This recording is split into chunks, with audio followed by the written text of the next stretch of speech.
Bonjour Alix et bonjour Marco, bonjour à tous.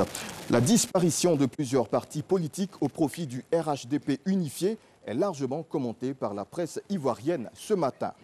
Dissolution annoncée du RDR, UDPCI, MFA, UPCI, Ouattara prend de gros risques, les dangers d'une option, titre Le Sursaut à sa une. LG Info dévoile dans ses colonnes ce matin comment Ouattara a piégé les partis alliés.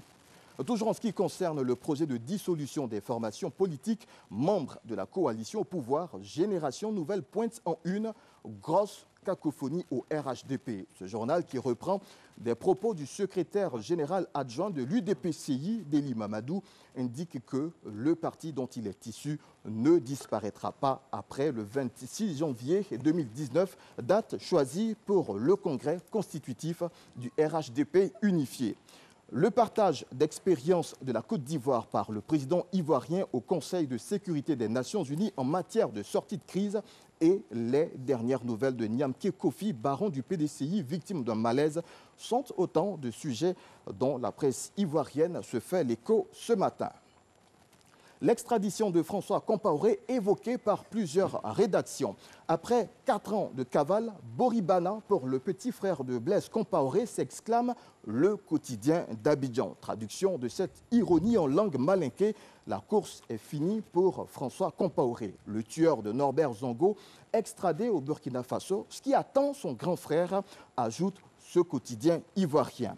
Il faut se garder de tout triomphalisme, prévient pour sa part le pays. Selon ce journal burkinabé, la défense dispose encore de plusieurs procédures judiciaires pour contester la décision de la Cour d'appel de Paris. Et le confrère de conclure, ce qui arrive à François devra servir de leçon à bien des dirigeants africains qui ne savent pas tenir éloigné leur fratrie et progéniture du cercle du pouvoir d'État, prenant ainsi le cas de Abdoulaye Wade, ancien président sénégalais, pour avoir mis son fils Karim au cœur de son système et qui a fini par le mettre dans le pétrin.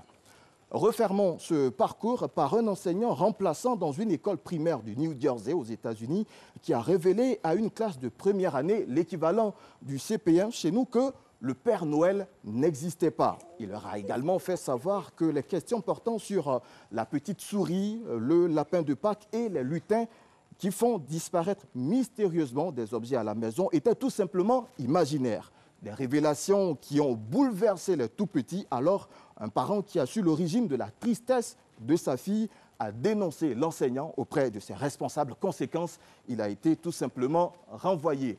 Fin de cette revue de presse. Merci de l'avoir suivi et à demain pour notre rendez-vous People. Merci Ange Patrick.